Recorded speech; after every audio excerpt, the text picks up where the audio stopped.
अच्छा, उनके जन्मदिन पर खासकर लाठीचार्ज हुआ है। अगर अन्य दिन होता तो अलग बात है, जन्मदिन पर लाठीचार्ज हुआ है, उनको खेद प्रकट करनी चाहिए। तो इससे यह स्पष्ट है, प्रतीत है कि दिन में जो उन्होंने कोऑपरेट किया, रात को उस भड़ास को निकाला है, लाइट ऑफ किया है और सबसे बड़ी बात की छात्रों को विश्वास में लिया। अगर 50 लाख रुपए एक छात्र से लिया गया है तो मान के चलिए 1000 सीटों का सौदा हुआ है। हम 50% ही मानते हैं, 2000 सीटें थी तो 1000 सीटों को आप 50 लाख से गुना कर लीजिए, कितनी राशि होगी। देवेंद्र जी से बातचीत हुई कि आप अपना अनशन तोड़ दीजिए और आप लोग वापस चले जाइए, सरकार को हम लोग मैसेज पहुंचाएंगे, इस तरह की बातचीत हुई।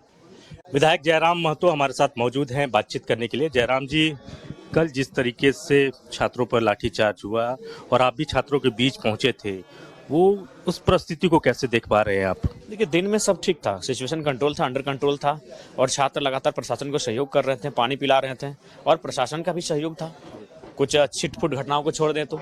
लेकिन रात को लगता है पूरी प्लानिंग के साथ और इन्होंने दिन की खुन्नस को निकालने का काम किया। दिन में जो इनको खुन्नस हुई और उसको रात के अंधेरे में, और चूंकि अधिकांश मीडिया वहाँ उपस्थित नहीं थे, अगर मीडिया जो दिन में थे जो कवरेज कर रहे थे वो रात को, चूंकि बारिश भी हो गई तो शायद चले गए थे, कुछ लोग थे तो जो थे उनके साथ भी मारपीट किया गया, उनके हाथ पे वार किया गया कि मोबाइल टूट जाए, कैमरा उनका नीचे गिर जाए और बिल्कुल देख रहे हैं ऐसे पकड़ के मोबाइल को छीन रहे हैं। वो शायद कोई बड़ी पदाधिकारी लग रहे हैं, रात के डीएसपी रैंक के पदाधिकारी लग रहे हैं, ऐसे बच्चा को एकदम ऐसे पकड़ के छीन रहे हैं उसका मोबाइल को। तो इससे यह स्पष्ट है, प्रतीत है कि दिन में जो उन्होंने कोऑपरेट किया, रात को उस भड़ास को निकाला है, लाइट ऑफ किया है और सबसे बड़ी बात की छात्रों को विश्वास में लिया, उनको बैठाया। सब कह रहे हैं हम लोग को बैठाया, बोला वार्ता करते हैं और फिर बातचीत की। देवेंद्र जी से बातचीत हुई कि आप अपना अनशन तोड़ दीजिए और आप लोग वापस चले जाइए, सरकार को हम लोग मैसेज पहुंचाएंगे, इस तरह की बातचीत हुई। तो उन्होंने कहा कि ठीक है, हम लोग समय हो चला है, अब हम लोग भी चूंकि एक दिवसीय प्रोटेस्ट है, अब हम लोग यहाँ से प्रस्थान कर जाएंगे। लेकिन उसी क्रम में शायद उनको सभी को अपना मॉनिटरिंग किया गया और बोला कि एक सिरे से लाठीचार्ज किया जाए। हमें जैसे कि सूचना मिल रही है, पुलिस के ही कुछ साथियों के द्वारा ये सूचना मिल रही है।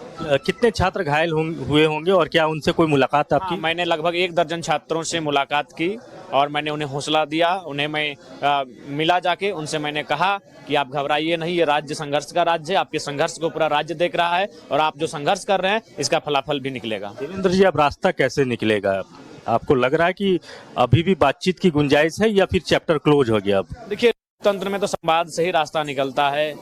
आप क्रांति के बाद फिर शांति की बात होती है, क्रांति शांति दोनों साथ चलते हैं। तो मेरे हिसाब से क्रांति हुई कल, अब शांति से बातचीत करनी चाहिए और मुख्यमंत्री को एक बार खेद प्रकट करना चाहिए जिस प्रकार से उनके जन्मदिन पर खासकर लाठीचार्ज हुआ है। अगर अन्य दिन होता तो अलग बात है, जन्मदिन पर लाठीचार्ज हुआ है, उनको खेद प्रकट करनी चाहिए। अब लग रहा है कि अब वो समय आ गया है कि मुख्यमंत्री को सीधे अब छात्रों के बीच पहुंचना होगा। आप बताइए, देखिए कहीं कर्नाटक का, कहीं जी कर्नाटक का तस्वीर देख रहे थे जहां मुख्यमंत्री और गृह मंत्री सीधा छात्रों के बीच जाकर संवाद कर रहे थे। एक लोकतंत्र की खूबसूरत तस्वीर देखें वहां पर, भले उसके बाद क्या हुआ फलाफल अलग बात है। तो मुख्यमंत्री को आना चाहिए और सीधा संवाद छात्रों से करना चाहिए। क्या समझ में आ पा रहा है, सीबीआई जांच से क्यों सरकार भाग रही है? आप जान लीजिए कि अगर 50 लाख रुपए एक छात्र से लिया गया है तो मान के चलिए 1000 सीटों का सौदा हुआ है। हम 50% ही मानते हैं, 2000 सीटें थी तो 1000 सीटों को आप 50 लाख से गुना कर लीजिए, कितनी राशि होगी।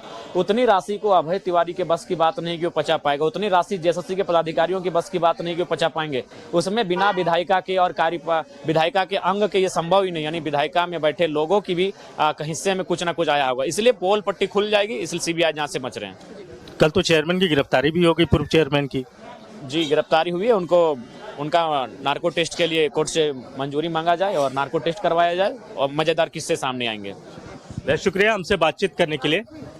कैमरामैन विक्की के साथ राकेश कुमार, न्यूज़ 11 रांची।